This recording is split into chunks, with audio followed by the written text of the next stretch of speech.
So it's another year of Game Award nominees. You know what that means? Another year for people to be pissed off. The nominees have been announced, and unsurprisingly, everyone's pissed off because there's a bunch of folks that got snubbed, and that's just par for the course, right? I know a few that I definitely have some thoughts about, but I figure we go through and discuss the ones that have been set up, what my picks would be from the given nominees, and just acknowledge that this was gonna happen regardless. You can't be disappointed if you didn't expect anything to begin with, right? Right. All right, we got 29 categories. Let's just get through the freaking esports ones that I don't care about. Dota, sure, why not? I've heard of this guy, so he's gonna get voted on. Again, Dota 2. I haven't played it in like 7 years, but sure. Content creator of the year. I don't know who you are. Kai, I know him. Moist Critical. Sucker, Miku, I don't know you either. I don't know you either. Dude, I feel like every year I'm always like, I don't know who most of these people are. I know these two. It probably deserves to be Kai, to be honest, just as much effort as he puts into all of his stuff. But I'm gonna personally just go for Moist just because, I don't know, I think I just like him a little bit more. Not that Kai's a bad guy either, but sure, we'll go with Moist Critical. I saw that he like turned off all ways to actually give him money, like through donations and stuff, just because he's already like so wealthy, and he's like, I just doesn't feel right. And I was just like, damn, I had a mad respect that man. Most anticipated game. The 007 game, Grand Theft Auto 6. Marvel's Wolverine, Resident Evil Requiem, Witcher 4. Let's be honest, it's gonna totally be this one. Absolutely. Like, the absolute ravenous hype around this game is insane. Personally, do I want to am I gonna be like super into it? Probably not. I'm definitely curious. I mean, like, dude, a game that is literally got just so much money dumped into it. So much. Like, what does $1 billion fucking game look like? You know, that's been in development for like over 10 years. I'll just be curious to see if it actually does come out next year, if it will get delayed yet again. But honestly, out of this group, I mean, I'd probably say Witcher 4 for myself personally, just because I did really love Witcher 3. I hope they improve on the gameplay, because I think that was definitely the biggest problem with Witcher 3. The stories and everything around that and side quests are amazing, but the actual gameplay was only okay. I wouldn't say it's horrendous, but it could be better. By the way, if you are using this site day one, you probably haven't gone through the same problems I am, where this shit is running like hot ass. Damn, it is slow. I don't know if it's just so many people are using it, or if they fucked up in its design. But anyway, best adaptation: the Minecraft movie, Devil May Cry, Splinter Cell Death Watch. There's some pretty good things about this. Oh Lord, Last of Us Season 2. I didn't even know they made an actual show on Until Dawn. That's funny. It definitely should not be this one, and it definitely should not be this one. It's really funny because this movie, everyone was like assuming this movie was gonna be awful. And then it came out, and I think it kind of is awful, but people love it anyway. It's like a good bad, right? Like, it's sort of trash, but it sort of embellishes it, so it's okay, you know? I never saw it personally. I like Jack Black, but I didn't want to see a movie about Minecraft, so. But I'm glad that at least people got a lot of enjoyment out of it. So, I don't know, man. I'm gonna go for this one, even though I haven't actually watched it yet, just because I've heard good things about it, and I like Splinter Cell. But it's probably gonna be the Minecraft movie. I did see Last of Us Season 2, by the way, and it was not good. The best multiplayer. Arc Raiders, Battlefield 6, Elden Ring Night Rain, Peak, Split Fiction. So it is almost 100% likely going to be this game, Arc Raiders. This game has come out and taken the world by fucking storm. I'm personally not really super into the extraction shooter stuff, but it looks very high quality, and I'm glad people are like enjoying it. You know, it seems like it's so rare nowadays to see an actual like high budget multiplayer game come out and everybody not be pissed off about it. Most games these days that are like multiplayer focused, the ones that actually end up doing really well and are generally received well, are games like Peak, you know, like basically indie games. Though Split Fiction also did get received well, and to be fair, that's by the guy that did the game of the year from a few years ago, It Takes Two, right? So, and that game, you know, I did play some of It Takes Two, and it was really good. I didn't play this one, though this one did also look excellent. I played a good amount of Elden Ring Night Rain with Max and folks, but honestly, I'm probably gonna say Peak, personally. I have actually played Peak as well, and it's just dumb fun, you know? I sort of also kind of want to highlight someone who isn't just like you know, a high budget publisher or developer. So I'm gonna vote for Peak. It was simple but effective, you know, and it just shows what really is genuinely the game changer for multiplayer games, and that is proximity chat. It's just the best. It's funny as fuck. It will always be funny as fuck. The best sports racing game. Fucking EA shit, F1, Mario Kart World, rematch Sonic Cross Worlds. I've only played this one, and I'm gonna vote for this one because this one seems to be making everybody happy. And it's also got Joker. But yeah, I mean, I'll be honest, man, I was not happy with Mario Kart World. I really think that it was a game with the title World in it, and for what is a Switch 2 launch game, it was massively underbaked and got boring so fast, especially when compared to even previous Mario Karts, right? I still feel like even Mario Kart 8 was more fun to go back to. This one was just, it was also just too chaotic. It was too many people. I was not a fan, but I haven't played Sonic Cross Worlds, but everything I've heard is that people fucking love this game. It's definitely, I think, been way better received than Mario Kart World. The best sim strategy, focused on real-time or turn-based simulation or gameplay. Final Fantasy Tactics, The Ivalice Chronicles. Wow. Jurassic World, Evolution 3, Sid Meier's Civilization 8. God, did that actually come out this year? God, there's so many of these games now. Tempest Rising, The Altars, 2 Point Museum. Ooh, this is an interesting one. So obviously, you know, my brain would go to this game, right? Because to be fair, yes, Final Fantasy Tactics is legitimately one of, if not the best fucking strategy RPGs ever. Like, it's amazing. It is immaculate. And while I haven't even actually gone through and played this myself, because there's just been so many other games, I've watched other folks play it, and this remake, or I'm sorry, more remaster with like additional voice acting and other little bells and whistles, is incredible. It retains everything that made the original so captivating, and I think it's an amazing, really highly remastered port. But that's the thing, is that it's mostly just a port. Like, really? It is definitely not a remake. So I almost, like, it being here sort of conflicts me a little bit, because it really is just kind of like the same gameplay that was there when it originally released in like the 90s. So I don't know. I don't know.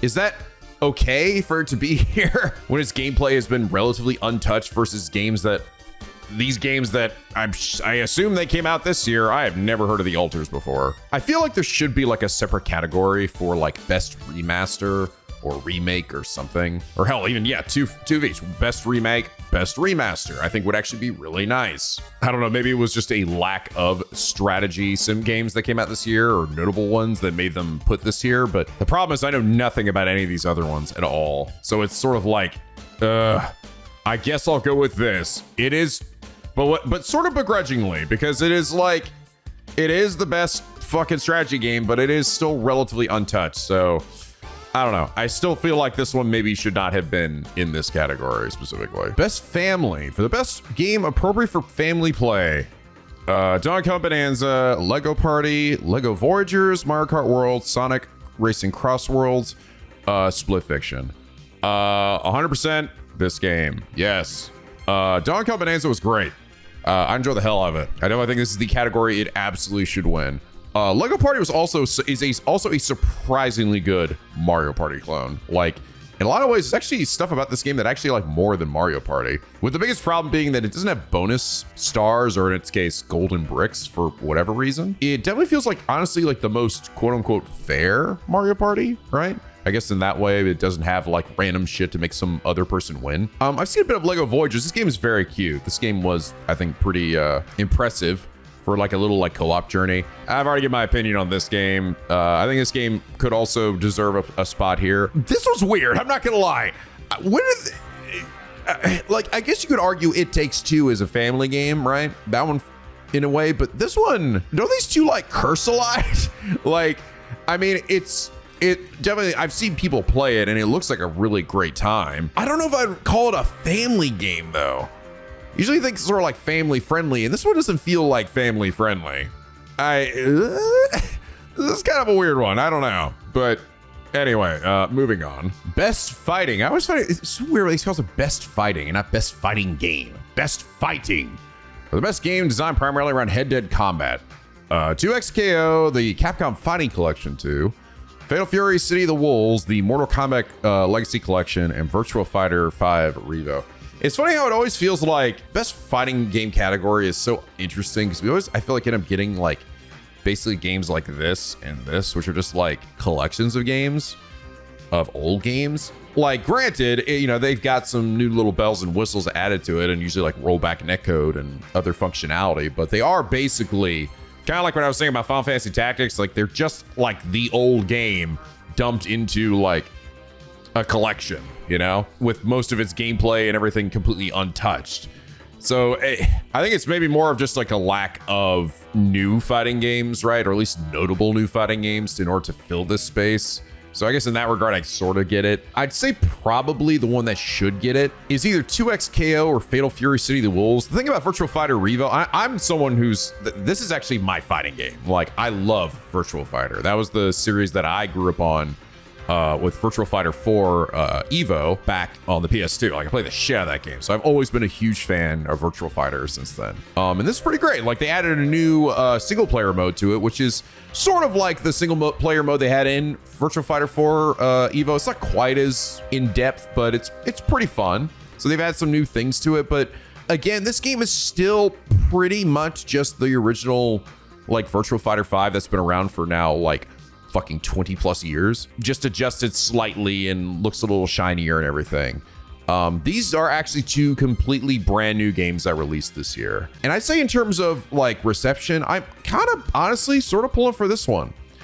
Mainly because it's really interesting seeing 2XKO in a free to play space, like an actual like 2D fighting game that is free to play, right? Multiverses tried to go down that route and inevitably ended up failing. And I feel like if any publisher or developer is going to actually pull this off, it's going to be the folks at Riot, because they're just like gods in it, right? So I'm pulling for them. I hope that they can find and stick with a good audience. I think they probably can. I think that if 2XKO can continue to be updated and given like love and care, I think it should stick around for a long time. So I'm gonna give it to this one. I think this one deserves for doing something like so crazy and different. That I think, because I think of actually having a fighting game in the free to play space is very valuable, and I hope that it's something we see more of in the future. Oh Lord, here we go. All right, so now for the oh god, the painful one. Best RPG. For the best game design with rich player character customization and progression, including massively multiplayer experiences. Which is okay, including, I guess they have to say that stipulation so we can explain why some of these games are here. I don't know if that engagement for an RPG, like, is that really necessary? Okay, sure. Avowed, Expedition 33, Kingdom Come Deliverance 2, Monster Hunter Wilds, and The Outer Worlds 2. Oh Lord. Oh Lord. So I'm not gonna lie, this was definitely a weird one. Obviously, Expedition 33 deserves to be here. It is likely going to be the one to win, right? I know people have, a lot of people are like, with this game, what? Actually, this game, I would also say it does deserve to be here. This game did release earlier in the year, so a lot of people have fucking forgotten about it. I have not played it myself. I'm not really a huge fan of like classic medieval stuff, but the reception from players and from critics was generally, this game was really fucking good and really impressive. So I'm not gonna say this one should not be here. Monster Hunter Wilds is definitely weird. Like, I don't know if I'd classify a Monster Hunter game as an RPG personally. Well, I mean, it's like kind of is, but also not really. I guess you could say that Monster Hunter Wilds has more of a narrative and story than any previous Monster Hunter games. Albeit, I think people have said Monster Hunter 4 actually had a pretty great story for the time. That's actually the real best story. But I'm gonna say right now, dude, this game's story is kind of fucking balls. Like, genuinely not that great. I found myself skipping through most of it because it just got so dull and boring. And I'm someone who dumped a good few hours into this, but I also think this is definitely not one of the better Monster Hunter games, at least not now. I think they'll probably improve on it in the expansion, but it's, unfortunately, it was a game that sold really well, right? And did really well at the beginning, but fell off so hard after just a few months because the post-game stuff and the stuff that generally is the actual meat of most Monster Hunter games was very unsatisfying. They basically just removed all friction from the game, and you could just get things so easily and defeat monsters so easily. It just felt like there was no reason to actually grind on the game like you normally would in a Monster Hunter game. I don't know. I've almost felt like this would be more of an action game than I'd say even an RPG, but I don't know. This is an action, or I'm sorry, an RPG. This is an RPG. And I guess technically, I think this is also an RPG. But both of these games, I'm not going to lie, man, I do not see people talking about these games at all. This game was, I think, like done and dusted and forgotten in like a month. And this game came out not that long ago and has also been generally kind of forgotten, which is unfortunate because Obsidian is like a generally pretty good dev. Like they did Fallout New Vegas and that game is amazing. I'd even say I think people generally, what I was hearing was that Outer Worlds 1 was better, a bit better, and that the writing for this one was a bit lacking is what I sort of heard. But here's the real thing. Where the fuck is Trails in the Sky remake? First chapter. Where the hell is it? Because it absolutely deserves to be here. I get it, right? It's not surprising because this always happens. Generally, most like games out of Japan that are not like either from like Capcom or some big huge publisher like Bandai Namco are generally just fucking forgotten. But that game came out and received so many excellent glowing reviews from critics. Like it actually got a good amount of reviews even. Like it wasn't just like pumped out and only got like 5 or 6 reviews, so nobody played it. Like I checked the Metacritic score, it got like 30 plus reviews. Now, is that as big as the bigger games that get like 80 plus reviews? No. It's why it is unfortunately not surprising to not see it here, because these award shows are essentially done by a committee, and a lot of those committee folks are people that work for these big outlets, these big review outlets, right? So they're the ones that decide what shows up here. Unfortunately, there's so many good games that basically go under the radar. I would argue that 100 Line Last Defense Academy should also have been somewhere here, but to be honest, I don't actually know exactly where I would put it. You could maybe put it under strategy RPG as well, but unfortunately, that's only true for like a while. That game becomes like a full-on visual novel by the later parts of that game. So I'd almost kind of wish there was specifically a visual novel category for games like that. Maybe at best game direction in terms of just the scope of the game, but I also have problems with its execution. So I don't know. I have to see what the game direction category is this year, but I do feel for what it managed to pull off and do. While I still have my problems with it, I still feel like it did deserve a nomination. And Trails in the Sky remake though is really the one that really saddens me not to see it here, because it was not going to win, okay? I'm going to say right now, even if it did get nominated in Best RPG, it was not going to beat Expedition 33. Like, what game is winning? It's this one, 1,000,000,000%. And it's also going to be the one I vote for, because I think it actually deserves it. I do genuinely think it deserves to win. But I feel that Trails not being here, it should be here. At the very least, it should be nominated, because it really was one of the best fucking RPGs that came out this year. And it got great critic reviews and great audience scores. So a lot of these games only did okay in comparison. Actually did vastly better than Avowed or Outer Worlds 2. So like, I really, again, this is just such a problem with the Game Awards, where so many times it can feel like it's just like the Western ass looking games, you know? I mean, Monster Hunter Wilds is technically, you know, Japan based, but it's also a huge, massive IP. So yeah, it just, this is weird. This is definitely easily, I think, the most disappointing category for this year. Also, no Dragon Quest games either, which were, for everything I've seen, they were like essentially complete remakes of the original games. So I don't know, man. I don't know. This is a weird one. I definitely feel like they dropped the ball on this category. Best Action Adventure. For the best action adventure game, combining combat with traversal and puzzle solving. Death Stranding 2, Ghost of Yotei, Hollow Knight Silksong, Indiana Jones and the Great Circle, Split Fiction. This is always the interesting one, because action adventure is such a broad scope. To be fair, I almost feel like this is where Monster Hunter should have been instead of best RPG, but you know, that's neither here nor there. I almost think Silksong, I don't know, when I think of action adventure, I usually think of like like a 3D like movement game. Like, I guess we don't really have technically best Metroidvania or like a best roguelite or anything either, but which maybe at this point we should, because we're getting a lot of roguelites and Metroidvanias. But out of the games here, the only ones I actually played were these two. I played Death Stranding 2 and I played Hollow Knight Silksong. I'm gonna say right now, I think Hollow Knight Silksong was overall a good game, but I think there were some very questionable design choices, especially involving its difficulty.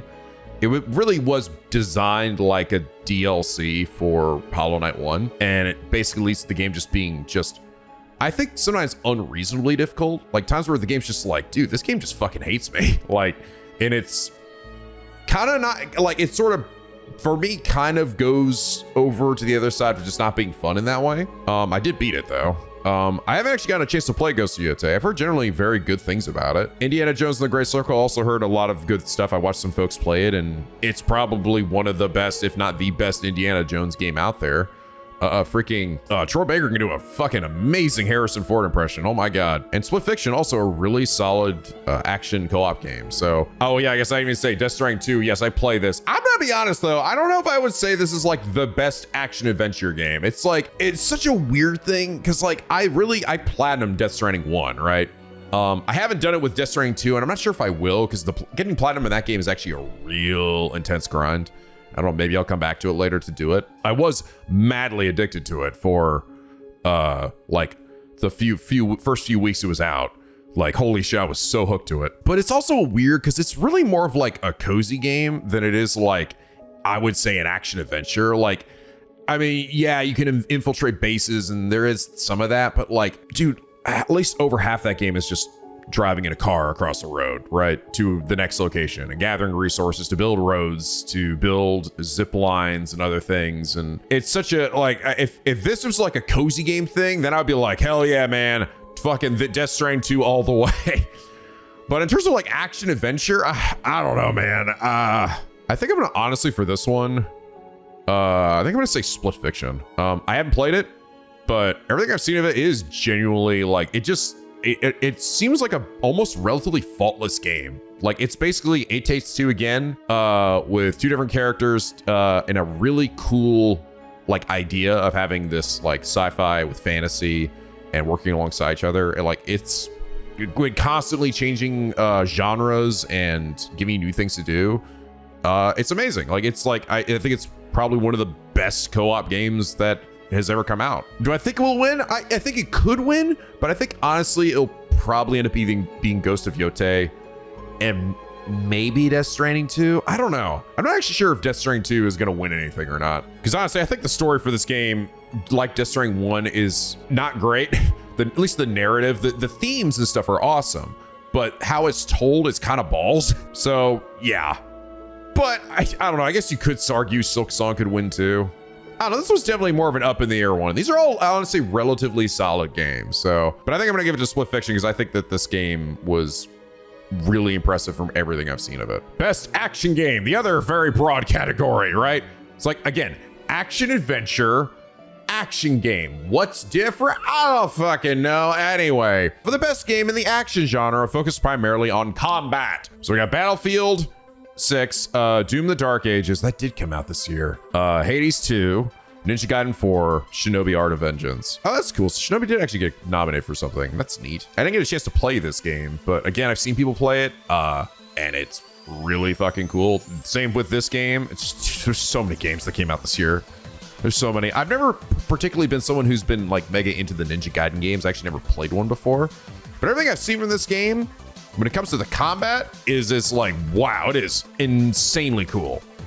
Everything outside of the combat seems kind of awful, like story and characters and shit, but the combat's amazing. I have played the crap out of Hades 2. I'm currently in post game, and I do think it's actually amazing. They went out of their way to fix what I thought was one of the biggest problems, which was the ending, and now it's pretty awesome. Doom: The Dark Ages, again, I didn't play it, but I've seen some folks play it, and it was really impressive. I don't know if any game has been as impactful as Doom 2016 was when that came out. Like, I think the ones that came after, like Eternal and this one, were well received, but I don't know if they don't seem to be like staying in people's minds as long as like do 2016. Like that one, just because it makes sense. It was sort of a return to form. But I don't know if this game did enough to necessarily stand out from some of these other ones, even if it is very good. Battlefield 6, I also heard generally good things about, which is nice. So I see like an actual like, you know, single player action, or I'm sorry, this is actually a multiplayer shooter. It's nice to see a multiplayer shooter come out and actually not be hated by everyone. Though I heard that its battle royale mode was only okay. But in terms of like action, I'd say the game that probably deserves it is either Ninja Gaiden 4, because its action is really good. It's hard for me to like, I'm like, do you want to go Hades 2? I guess I would say Hades 2. Again, this is so weird. Like, I feel like there should be like a roguelike category at this point, but I guess it is an action game. It is an action game. And I do think it's excellent. I personally prefer Hades 1. I think it made it, again, a bit more of a bigger impact on myself. Because I personally rate Hades 1 as like one of my top 10 games. I think it's legitimately amazing. But I do love this game and think it's also awesome. So I think for myself, yeah, I'm going to probably put Hades 2. But if Ninja Gaiden 4 wins, actually, I don't know. I think the one I'd be kind of like, huh? I mean, like, I know that I don't think it deserves it, but I kind of think these other ones sort of, for this category, fit better than Battlefield 6. I think either if Ninja Gaiden 4 wins, or actually, hell, any of these other ones, if Shinobi somehow won, that'd be crazy. But again, I'm surprised it even got nominated, but it does look great. But it will legit probably be either Hades 2 or Ninja Gaiden 4. And I think either of those would be fine.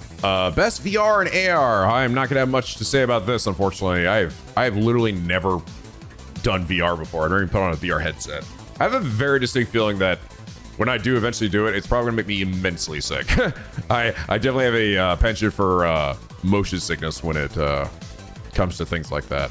Oh wait, I actually did play Midnight Walk though. I did actually play this.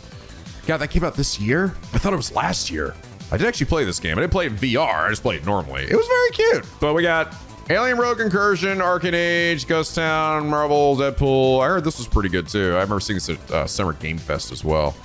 I'm just gonna go Midnight Walk because that's the only one I played, but it was cute. It was a cute little game. It's like 5 or 6 hours. It's pretty short. Mostly, honestly, like a walking simulator. It's like a few little puzzles and stuff in there, but it's just a cute little fun Tim Burton-y game. The best mobile game. Oh Lord. Destiny Rising, Persona 5, The Phantom X, Sonic Rumble, the horse game, and Wuthering Waves. I'm gonna go to the horse game because everyone loves horse girls. Honestly, I haven't played any of these. To be honest, I've been checking reception and seeing reviews and people talk about the P5X. It has not been super well received. I don't know anything about Sonic Rumble or this game.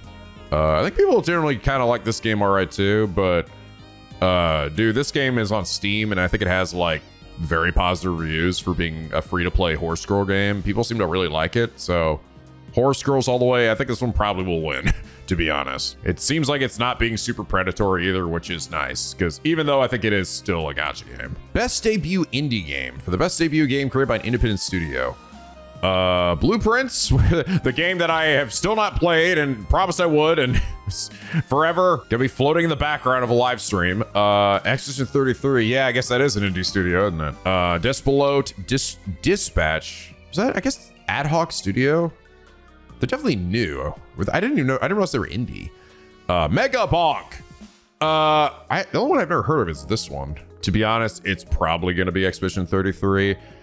I feel like Expedition 33 is going to sweep a lot of these categories. I think it got nominated for like 12 categories or something. So it's going to probably be a substantial amount.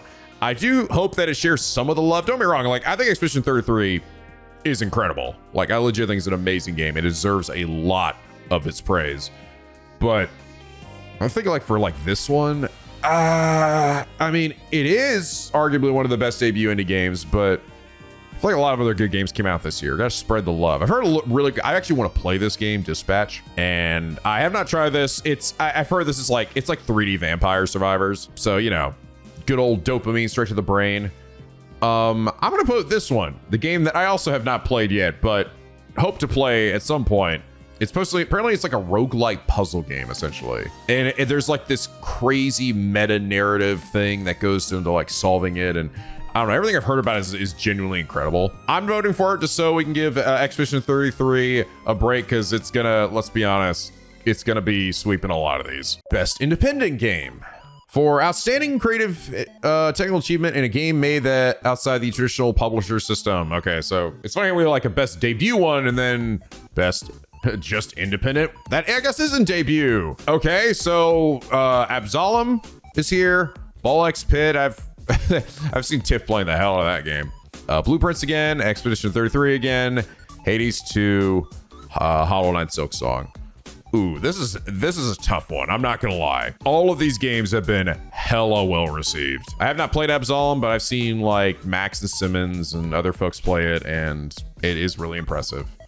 I've seen Tiff play the hell of this game, and this game also looks great and addicting. And just anything to be said about these other ones. I think personally, I would probably give this to Expedition 33.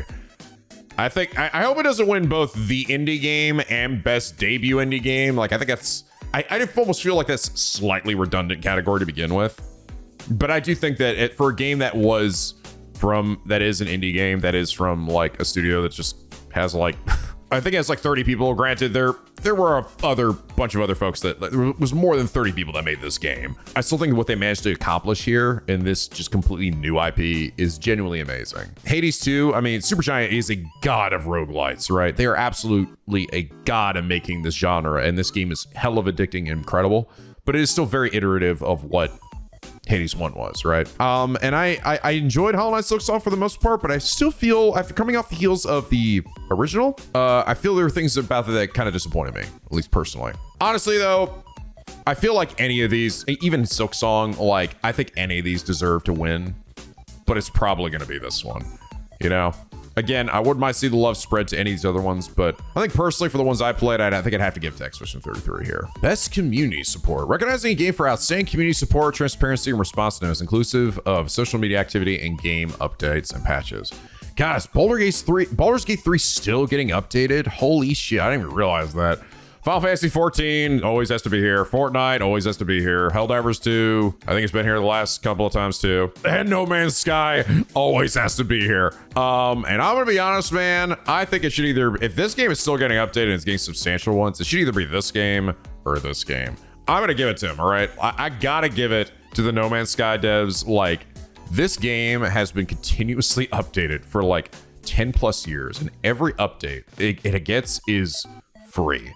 Like, it's kind of insane, and it's not insubstantial. I actually don't know how they're paying for it all. Did they really make that much money when this game launched that they could just keep doing this and not have like require people to pay them? It's kind of insane. I'm guessing it's just the good word of mouth at this point is continuing to produce sales for this game. But it came out with an insane update that I haven't even checked out yet, but where people can basically make their own custom ships, and people have done crazy shit like making like a giant flying Nokia phone and like game consoles and crazy stuff. It's amazing. Like, I have mad respect for them. The game came out in a terrible state, but they have well beyond made up for it. I have dumped quite a few hours into No Man's Sky. I haven't played it in a few years, but it's impressive, man. So yeah, I think I gotta give it to this one. I don't really know much about FF14. Fortnite is Fortnite, you know. It could definitely win. I mean, you got The Simpsons right added, which is a pretty big deal. I still have yet to actually play Fortnite. I know I'm fucking crazy.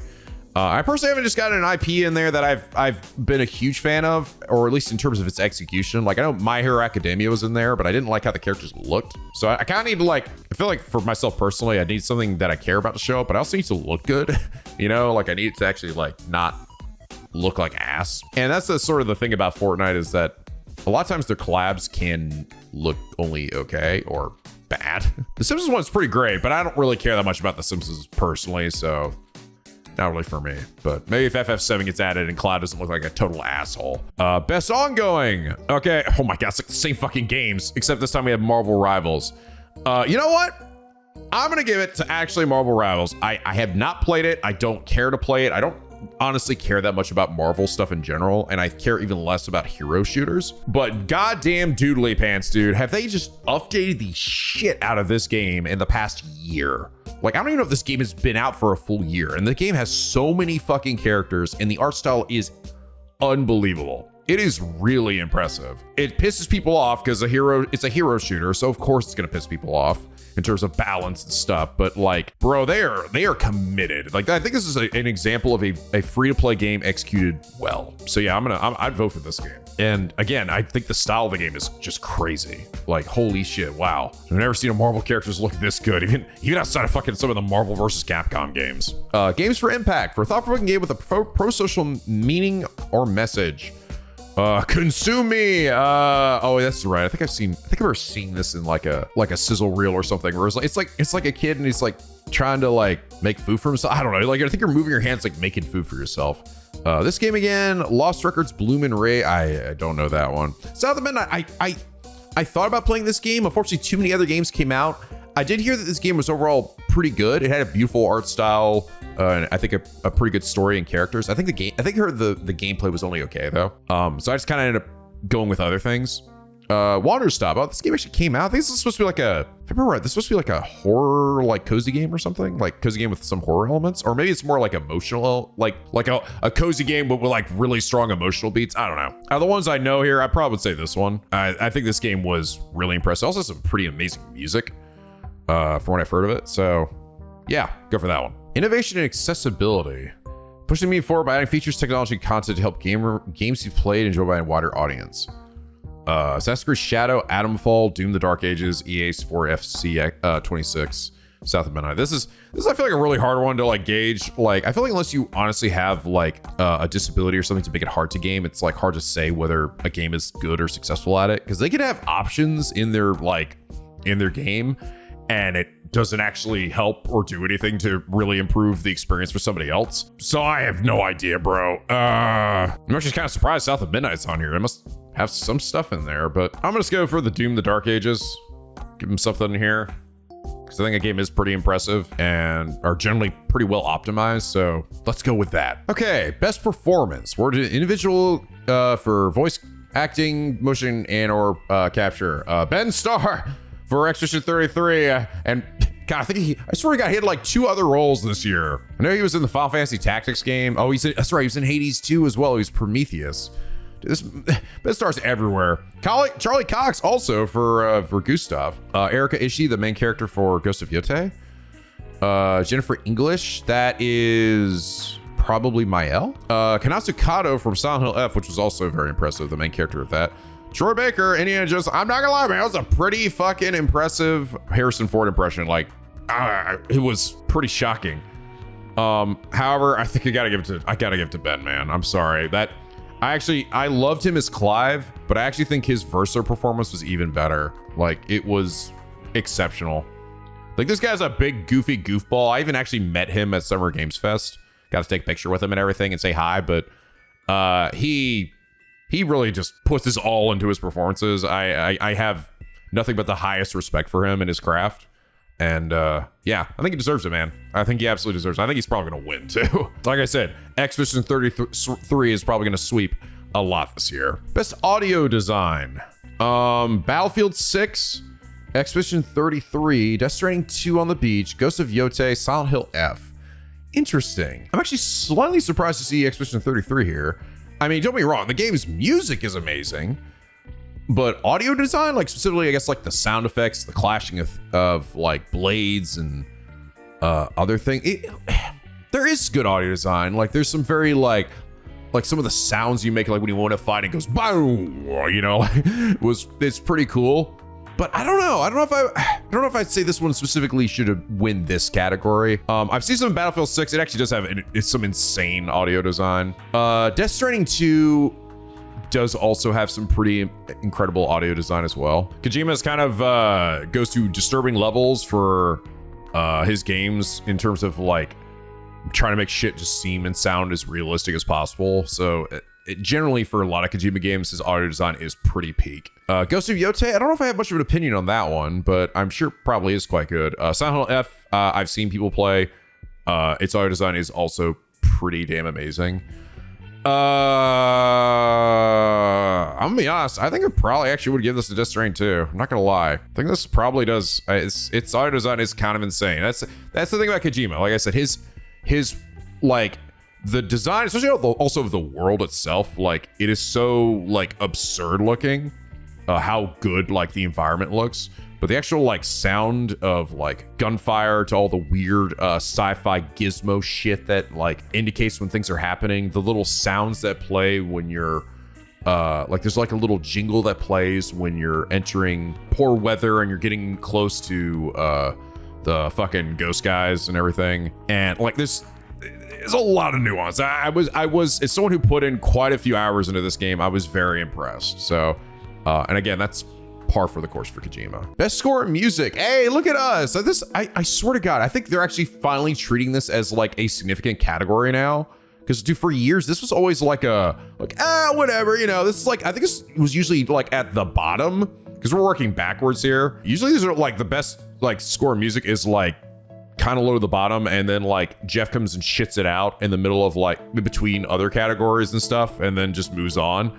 So I'm hoping this means that this actually gets like a big fucking focus, you know, at the show. Like we go best score in music and people are on stage and guests are handing this out. So anyway, Christopher Larkin for Silk Song, Darren Korb for Hades 2, Lorian Testard for Clear Obscure Expedition 33, Tomo Otawa for Ghost of Yote, Woodkid and Ludwig Forsell for Death Stranding 2. I'm not gonna lie, Death Stranding 2 being here for this one is definitely odd. Because here's the thing. I actually like the music in this game. I do. However, most of the music in this game is licensed third-party music, right? Like Woodkid is great, don't get me wrong. And there are a few songs in here that were made like by Woodkid specifically for this game. But a lot of the music, like the ones that you get for your MP3 player that you can play while you're driving around in the game, are just licensed music, right? Even a lot of the Woodkid songs are just songs he released many, many years ago, right? It's great, don't get me wrong. Like I've had minus 61 stuck in my fucking head for like 2 months. But versus these other games that all have like completely original music and aren't like licensed stuff, I don't know. I don't know if it necessarily deserves to be here, right? It's got a few. I mean, don't get me wrong, some of the original music that's in here is very good, but anyway, that said, 1 billion%, it has to be Expedition 33. Like, and if it doesn't win this category, there is something wrong with the universe and someone should be fired because it legit has to be this game. This game's soundtrack is just immaculate. It is, without a doubt, made the experience that was already really solid into something transcendent. For someone who I think was found on SoundCloud, I think that's where they originally like recruited this guy. It was like, he's like, oh, I got him off SoundCloud or something. This guy's like first foray into professional video game music. Dude, this shit was unfucking believable. Like such heartfelt, incredible tunes. I almost feel, honestly, I almost feel like this could have also had like some other like noteworthy games could have been here. I think Death Stranding 2 could have definitely, something else could take the place of Death Stranding 2. I'd almost even say 100 Line should have showed up here. I love Masafumi. His work is fucking incredible. And I think the music in the game was pretty damn great, but that was never gonna happen. Hades 2 is also very good. I don't know to be honest, I don't know if there's anything in Silk Song that I thought was specifically like incredible. It's very atmospheric, but I don't know if it would say it was like amazing. Some good boss sounds. And I can't really speak to Ghost of Yote, but this one should win. 1 billion%. I think it will win. I don't think they're stupid. Like this game's soundtrack, people are still listening to it and still talking about it. It's just that good. Hell, I almost wouldn't be surprised if the reason that maybe the best music got moved up this year was because of this game. You know, they're like, okay, maybe we're actually gonna start taking it more seriously, because this category should be taken seriously. Best art direction for outstanding creative and technical achievement in artistic design and animation. So, okay, Expedition 33, Death Stranding 2, Ghost of Yote, Hades 2, Silk Song. This is interesting. This game definitely deserves to be here. This game actually also definitely deserves to be here. Ghost of Yote, yeah. That game's world is just art, right? Hades 2 is actually an interesting one. Like, I guess you could argue that. I guess you could, but somehow I feel like maybe other games could have deserved it better. And like, not that I think the art direction in this game is bad. Again, it's very iterative of Hades 1. It's definitely it's a better looking game than even Hades 1 was in terms of like fidelity. Like character models just look a bit better, but It's also very zoomed out, you know, like if you actually zoom in, most characters look like I always sort of remind me of like Warcraft 3 characters, like a little bit with a bit like more like the way that the detail is, but they're sort of like, because you're so zoomed out from them, they don't necessarily need to be like incredibly detailed. I think the art design is all right. It's good. It's definitely it's nice. I don't know if I would say it's exceptional though. Like I'd say these three have exceptional art direction, and honestly, I kind of have to give it to this game too. I think this game actually, as much as I've been critical of Hollow Knight so far, I also think this game has incredible art direction. The animations and stuff and character designs and everything are really fucking good in this game. This is the one I actually feel like something else probably could have taken this. What else could have taken it? I don't know. I don't know. I almost feel like this is just here because it's Hades too, but I feel like this probably could have been taken from some other things. So, oh man, this is actually a really hard one. I'm not gonna lie.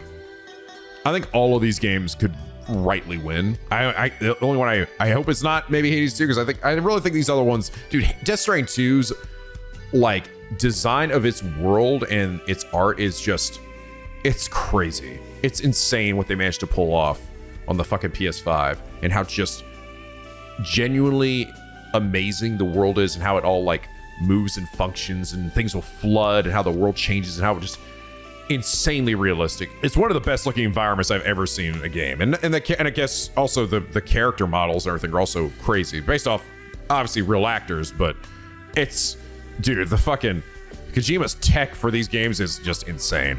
I do love the art direction of Expedition 33 as well. I think that for a game that probably did not have like the biggest budget in the world, they did a lot and managed to do a lot with, I think they even talk about the motion capture was mostly just done through like phone cameras, you know, like put over their head, like simple motion capture, but it was very effective. But the beauty of the world and everything is also amazing. Ghost of Yotei, again, it's nothing but art.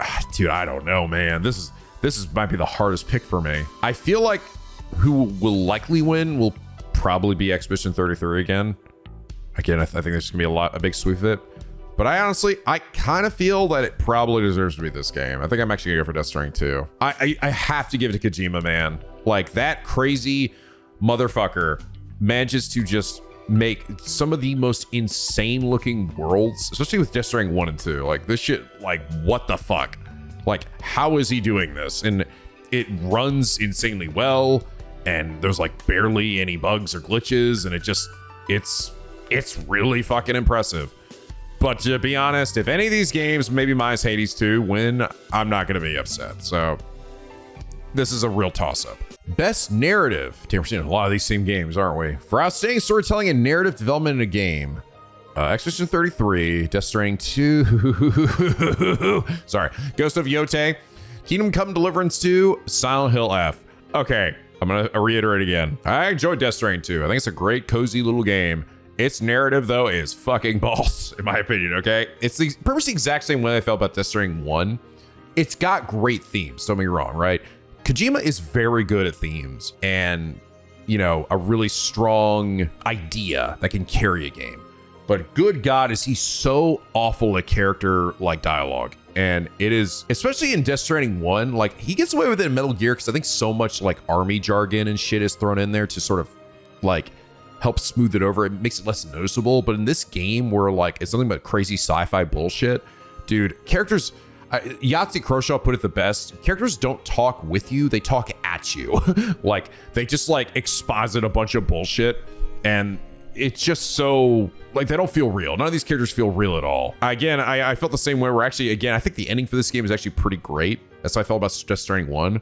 But a lot of the lead up to it and some of the stuff that happens is just so, like, God, this is dumb and just not well executed. I don't know. I don't play these games generally for their story. I don't think it's that good. I can't really speak for Ghost of Yotei. I think I've heard it's okay. I think I've heard it's just mostly a revenge thriller, but it's okay. I've heard that this game actually has a very good narrative. I've heard it's very good, and I've seen people play through Silent Hill F. This game has a shockingly good story. And executed very well for its, like, game design as well. It's really impressive. Like, I thought this game was going to come out to be kind of hot ass. Like, oh man, it's like this. It's too much like, you know, all the other Japanese horror game and it loses the Silent Hill identity. No, bitch, this is a Silent Hill game, and it's actually really fucking good. Expedition 33, though. And here's the thing. I think Expedition 33's narrative is actually amazing. I don't love its ending, though. I think its ending, it sort of betrays some of its characters in a way. And while character motivations are generally consistent throughout the game, and even that extends all the way to the ending, I think the big problem with Expedition 33 and its ending is those motivations may not change, but the theming, the game's message does. By the end of it feels like the message, like they were going one way and then they're like, no, it was actually this way. And you're like, oh, and at least there's sort of this unsatisfying feeling that I've seen a lot of people express with the game's ending. However, everything up to it is pretty amazing. So yeah, I actually think I have to give it to this game. I think this game will likely win it too. That, or it'll probably either this one or Kingdom Come Deliverance 2. But if Silent Hill F won, I would be shocked if Ghost of Yotei won or fucking Death Stranding. If this one wins, I'll be like, Jeff, you are on that fucking Kojima dick. Just chill. But if like Silent Hill F won, I would not be against it. If this one won, I also think that is probably rightly deserved, but it'll probably this one. And even with, in my opinion, a bit of a flawed ending, an ending that feels not very satisfying, it is still a really fucking good story. So, okay, best game direction. Man, there's so many of the same games this year. Award for outstanding creative vision and an innovation in game direction and design. Expedition 33, Death Stranding 2, Ghost of Yotei, Hades 2, Split Fiction. I almost feel like this is where potentially you could have argued 100 Line Last Defense Academy could be added here, but it was never going to happen. It was never going to happen. And unfortunately, it is flawed, but it's so fucking crazy, right? Like, I feel like this would be the best category for it to potentially, like, be here. Just because it's such an, like, we're going to make a game with 100 endings, right? And, like, probably, like, 20 to 30 fucking routes. And it's insane and massive, and it's got some shortcomings, but goddamn, you have to fucking respect it because they did do it. I'd almost think it could show up here if it was going to show up anywhere. But that wasn't going to happen, unfortunately. So, what am I feeling here with this? God. And here's the thing. None of these games are necessarily perfect either. In terms of its, like, of its best game direction. Expedition 33 has some really great ideas, and this battle system is just incredible. But there's actually a bit of a problem with Expedition 33, and that is the fucking whatever they call them, the skills that you get that you can equip on characters. Dude, the UI in the game is dreadful, and scrolling through like literally like hundreds of fucking skill things that you get becomes a massive pain the further in you get in the game. But it is pretty amazing. This game had me by the fucking balls. Its gameplay loop it's either gonna be for you or not. If you like cozy kinds of games though, bro, this shit is so fucking addicting because you're constantly unlocking stuff and it's wild and crazy and zany. The biggest issue though with this game, I'd say, in terms of its game design and direction is that essentially a lot of the things that you get, like, it gives you so many things to solve problems and, like, you know, to basically deliver packages in the game. A lot of it's kind of useless though, because it's like, it's only like could be useful in a very specific situation. And in most cases, dude, you just get like the fucking tranquilizer gun and it can neutralize the whole enemy base without leaving a sound at all. And it's like, you'll just get like one thing that's just way better than everything else, right? But it's still insanely fun. I cannot tell you how fucking addicted to this game I was. Ghost of Yotei, I imagine, is much like Ghost of Tsushima. I know that it's got a very new way of how you interact with the world, which is really cool. But I think it's still pretty similar, right? I know you get new weapons, but a lot of it is sort of a replacement for the stances that you got in the previous game. So I don't know if I'd say necessarily push the bar a ton in terms of game direction. Hades 2 similarly it's incredibly fun, incredibly addicting. But it's also like, it feels like a lot of what we saw in Hades 1, you know? And Split Fiction, I gotta give it to them, man. Again, this had a bunch of different genres that I think also it did a really good job with. I'm probably gonna get shit for this, dude. Oh man, I'm gonna probably get shit for this. I think it's probably this game for me. I know. What the fuck? Nico, you Kojima bitch. He's over here sucking his dick just like Jeff Keighley. I can't. I'm sorry, dude. I'm sorry. I legit think this game's gameplay loop was just I think out of all the games I played, even Expedition 33 and Hades 2, the gameplay loop got me the most with Death Stranding 2. That was what kept me playing, all right? It was the game direction. It's insane. For people who love that shit, it is the best. It's so fucking good. And they added a bunch of things that made it like a bunch of nice quality of life things of Death Stranding 1, and it's just, fuck, man. I loved it. I loved it all the way to the end, too. But what's gonna win? I actually think it will actually probably be Hades 2, but it could be Expedition 33. I think Expedition 33's battle system is amazing, but I don't know, man. I think there are other aspects to it. I think some of the ones that do better. I would say Hades 2 specifically. I think if it's either of these three, I'll be happy. I think Ghost of Yote, I mean, fucking Split Fiction was also, damn it, I don't know, this is another hard one. Split Fiction has some pretty amazing, like, it's constantly changing genres and doing different things, so I don't know. I think if any of these win, I'll be fine with it. But I think I have to go with Death Stranding 2 personally. If 100 Line was up here, though, I'd give it 100 Line. I would. I do it for just for the sake of that it managed to pull off that crazy idea. Even if it wasn't perfect, it's still fucking mad impressive. So I would have given it to them. All right, and finally, here we are, the game of the year. Recognizing a game that delivers the absolute best experience across all creative and technical fields. 100 Line Last Chance Academy. Oh, wait, no. It's Expedition 33, my bad. Death Stranding 2 on the beach. Donkey Kong Bonanza, Hades 2, Hollow Knight Silksong, Kingdom Come Deliverance 2. So, I think this is overall not too bad of a game of the year lineup. I don't know if there's anything like there's gonna be like random RPGs and stuff that are probably excluded here, but these I think were the big ones. Like, I definitely, these two definitely had to be here. And Kojima, I mean, Jeff loves Kojima more than life itself, so this was gonna be here. It's still fucking impressive. Hades 2, it was an insanely massive game. Hollow Knight's the game that didn't exist for so long, and it came out and it's still pretty fucking good. And I know recency bias is a big thing, and this game came out fucking a good while ago, but this game was very fucking well received. But where's Trails in the Sky? And let's be honest, guys. Let's be honest. I cannot imagine there's any way any other game wins that isn't Expedition 33. Yeah, I think out of this group personally, this is, I would also say is my, probably out of this list is my game of the year. Even with the endings, give me a bit of a sour taste and some other little problems with the game.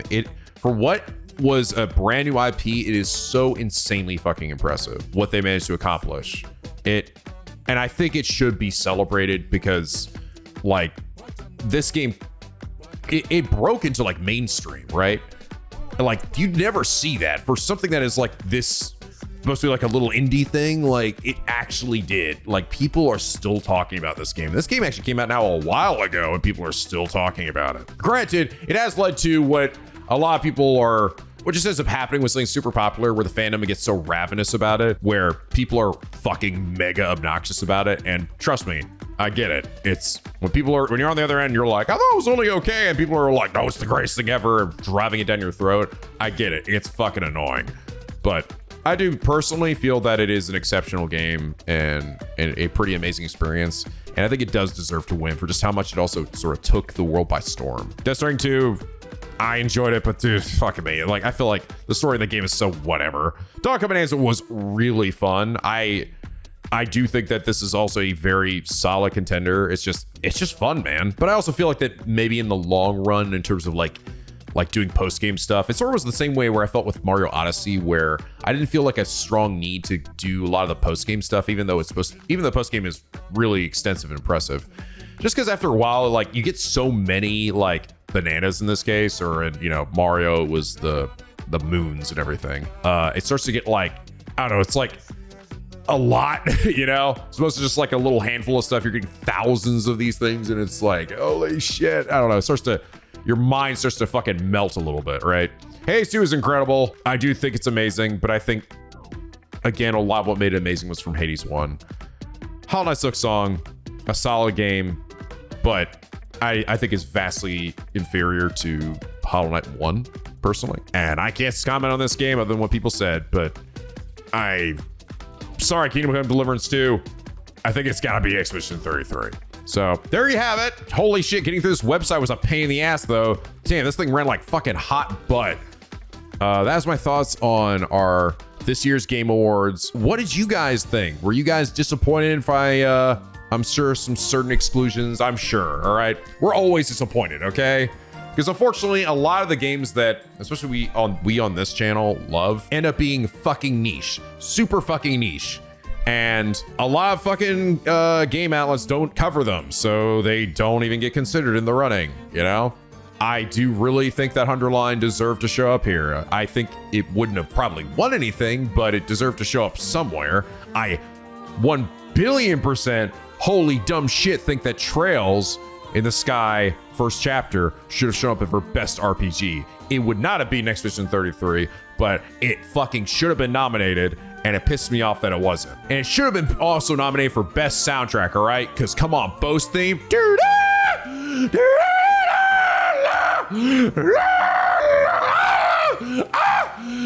It doesn't get better. Doesn't get better than that.